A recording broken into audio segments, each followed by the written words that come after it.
let's shift over to what's going on in education. And we say good morning to Dr. James Schwartz, Superintendent of Avondale Schools, who we see via Zoom. Dr. Schwartz, good morning. Welcome back to the MegaCast. Good morning. Good morning. Thank you for having me. Oh, thank you very much, and a huge thank you again to you and your school district for including us on your radio station, WAHS 89.5.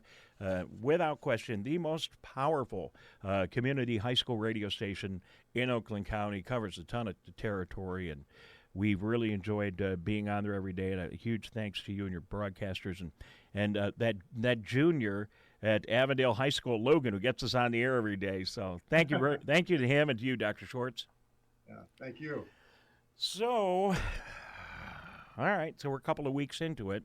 I got a ton of questions for you, but before I go, let's hear from you. What's going on at the Avondale School District, and any updates since we last talked? Well, we now are full-fledged into our remote learning plan that we began on Monday officially.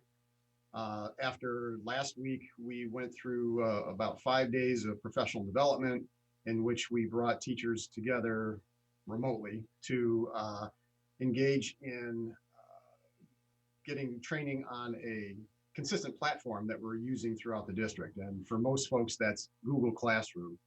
Lower elementary grades are using a different platform called Seesaw.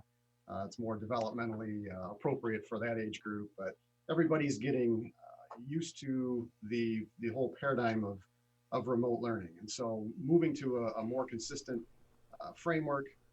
Teachers also have established office hours, kind of like professors in college, where you've got time set aside where you meet with individual students or small groups of students online to provide direct instruction, direct feedback, checking in on social emotional issues, concerns.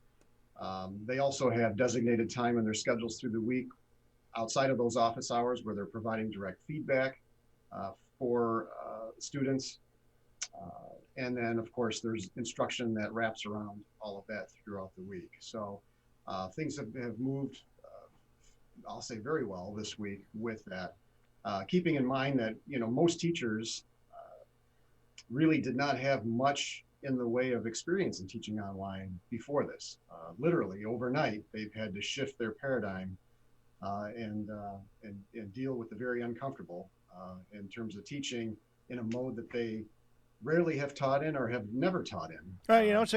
How's that going for them? It's a good challenge for them. We all like a good challenge, I guess, to look at it from the positive side. I assume we're hearing great reports from all of our districts that the teachers have embraced this challenge and are just doing a great job with the students in education. They are. Yeah, they are. They're really taking the bull by the horns, and they are making those connections with kids, and that's what's most important.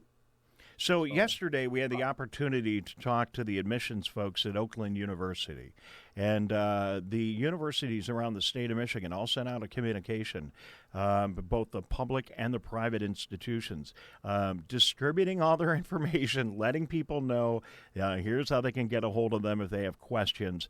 And then I think a big help for graduating seniors, they said that they're going to waive some of the test standards that they normally have had if you can't get in your collegiate admission test. It's going to be okay. They're still going to look at you. I wonder if you saw that communication, and if you have any thoughts on how seniors are doing. Yeah, I did see the communication, and I think, we're certainly seeing other universities and colleges follow suit with that. I think, frankly, they do have to make some adjustments on their end for how they're admitting folks in for their freshman year next year. I mean, they have to, because they have to secure some type of enrollment for their own financial perspectives. So, certainly they have to make those adjustments on their end. And, I'm seeing our seniors, doing all right with that. I mean, we've offered the opportunity for students in our district to, obviously they'll get credit as they continue through their coursework in this remote situation. And they also have the opportunity to complete a portfolio to garner a grade for their time in this period. So that will allow them to be eligible for scholarships that they are looking for that require a grade. that won't just require credit. So we're trying to make accommodations on all ends to meet students' needs so that they are well prepared for whatever their post-secondary situation may be. Dr. James Schwartz is on the line. He's the superintendent of the Avondale Schools, joining us via Zoom today. This is the MegaCast. I'm Dave Scott. Tyler Keefe in the studio. We'll get a chance to hear from him in a couple of minutes. Dr. Schwartz, we appreciate you joining us today. Certainly, one of the big issues in education right now is making sure that all the students have the tools that they need to be able to connect. And in Detroit, where that's a huge problem. I mean, we have our challenges in Oakland County, but in Detroit, it is a massive problem. A lot of big number of students don't have the connectivity, and they don't have the devices to be able to get online. And really great story. I know it doesn't affect us in Oakland County, but for our friends in Detroit, DTE and a number of other corporate interests have stepped up and came up with millions of dollars to get those students computers and connectivity. What are your thoughts on that? Yeah, I think it's essential. It's essential. Biasedly, I think that should be coming from the state, and not have to rely on private donors to make essential educational equipment such as computers these days come from that venue. It really should be something that's provided by the state, but that's another story. Dr. Schwartz, what I really like about this show is that, we could just get together, friends in our neighborhood, right at the bottom line, and just have a really honest, frank dialogue about what's really going on. I appreciate you saying that because, you're right in the front line. We don't hear this if you don't say it.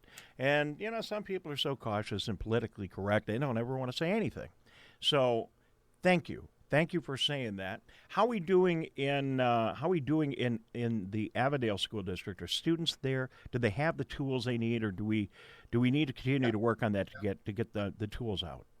But we did have to work on that because we know that there's many folks in our constituency who do not have an adequate device, that do not have adequate connectivity to make this remote learning successful for them. So thankfully, the federal government allowed flexibility in particularly the title grants that schools are availed to be able to use those monies to purchase needed equipment and connectivity for families. So we had purchased out of our monies 300 Chromebooks and created a rubric of distribution by which last week we distributed those to families that were in need of an adequate device and or connectivity, so that there were at least one adequate device per household in our community. So, and that we've had obviously many folks taking advantage of that, and that has helped a great deal. Well, I mean, it's essential. You're right. I mean, you cannot educate students at home if they don't have the basic tools to get it done. So congratulations on your effort to make that happen. A computer these days is essential as a pencil. It's one and the same. And so all students from an equity perspective should be provided the basic tools of success. And a basic tool for success now is a computer. Your friend Pat Watson down the road over at Bloomfield Hills School said something on the show. I keep repeating it like every 10 minutes. He said the other day on the program, hope is not a plan. I kind of like that. It just bottles everything right up. So we all hope, but we need plans. Are you working on plans for the fall? I mean, we really, I mean, we know school's done for the year. Students aren't going to be back in buildings, but we don't really know what's going to happen. We can't possibly know what's going to happen in the fall. How is that impacting you and your planning, if you don't mind? So we are looking at that. First thing is we're looking at offering summer sessions in summer school for folks and doing more of a virtual format because we don't know what the social distancing protocols are going to be come summer. So we are actively planning for a virtual remote summer school throughout the K-12 environment. So we're just cementing plans on those. For the fall, again, not knowing where we're going to be with, again, protocols at that point, we do know that we are going to need increased interventions both academically and socio-emotionally. And so we're beginning to plan on those ends. There's a wrench in the mix, though, because of course we're hearing the state budget is obviously not doing well without having the income tax, the gas tax, and the sales tax, all which feed the state aid right now. We're looking at a $450 to a $500 per student cut to add insult to injury to this coronavirus situation come next school year. So that's going to damper added resources that we can put in place just at the time that kids most need it when they're coming back. So we're looking at how do we make the best with the resources that we currently have to remediate what we know are going to be needs in both those academic and social emotional realms. Now, see, you're doing it. You're working on your plan. You're realizing the reality. I mean, that sounds. I haven't seen or heard the number, so I appreciate you sharing that with us today. Remind me, ballpark. Yeah. That's a big number. What ballpark? What are schools across our area generally getting per student from the state? The average is about $8,000. Statewide average is about $8,000 a student. Okay, so you take $500 at $8,000. That's a big hit. That's a big hit. That's a huge. We haven't seen that kind of hit in 20 years. So what are your thoughts on where do you go if you're going to see that hit? Where do you start? I almost hate to ask that question, but there it is. Yeah, you've got to look at the whole picture of the services that you provide. You've got to look at ultimately what choices you provide students, and you may have to slim back on some of the choices that you offer. It's every district's going to be different in terms of how they deal with those cutbacks. You've got to look at your core instruction versus your added instruction or your niceties that you have.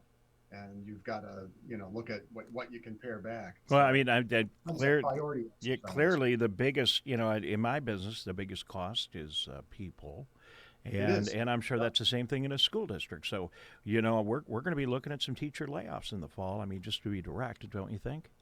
Well, potentially, if it goes this route that they keep touting, then it is likely. We don't know if the federal government will step in with some sort of stimulus package, similar to what they did back in 2011 when the market crashed and schools were suffering. They had a series of stimulus bills that helped to bail out schools at that time. Now, to my knowledge, there has not been any conversation in Washington yet about that. Well, there's been conversation, but there has not been any action taken. We just got the PPP and that additional $500 million, and I know there was some debate from Democrats. Hey, let's get the states funded right now, and Republicans said, no, well, we're going to do it, but let's wait. I think I'm trying to summarize that as quickly as I can. I'm sure that conversation is going to go on, don't you think? Oh, I certainly hope so. I know there's monies that are coming to deal with the immediacy of the situation and the expenses that have been occurred with what we're doing now in terms of the immediacy.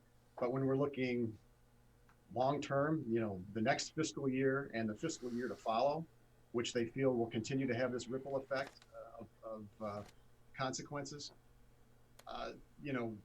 we don't know yet what that may or may not bring in terms of helping to offset what the state is saying our cuts look like at this point. The new normal may be multifaceted. It may not just be cultural. It may not just be technical. It certainly is. There's going to be a financial component. I think there's no question about it. And absolutely. That's why I think we got a great team of superintendents in our Oakland County area. I'm getting to know all of you a lot better now, and I'm really impressed by all of the dialogue we've had, and I think we're in good hands. You guys are going to, I know you're all talking to each other, I assume. You're going to have your hands full. Yeah, we sure do. All right. Dr. James. No, go ahead. I'm sorry. What were you going to say? I just said they're unprecedented times. There's no script, there's no recipe card to follow, and this is all, it's challenging, but we'll make it. We'll make it through. So much for spending the summer on the beach, huh, Dr. Schwartz? That typically doesn't happen anyway, but yeah, for sure this year. No. All right. Yeah. All right. Thank you very much. Anything else you want to add before we say so long? No, quite all right. I appreciate you having me on the show, and look forward to another invitation at another point in time. We'll do it soon, and I do want to set up a day. Maybe it's even outside of the show where we get you and some of the other superintendents in our area all together. Maybe we can have a Zoom panel conversation someday soon. All right. Thank you very That'd be much. great. Thank you That'd very be great. much. Thank you. Thanks again for everything you're doing, and thanks again for including our broadcast on WAHS. It really helps so much, helps us reach so many people. So thank you again. Yeah, thank you. Thank you. He is Dr. James Schwartz, Superintendent of Schools at the Avondale School District, and we really appreciate having him on the show, and we'll continue to talk to him.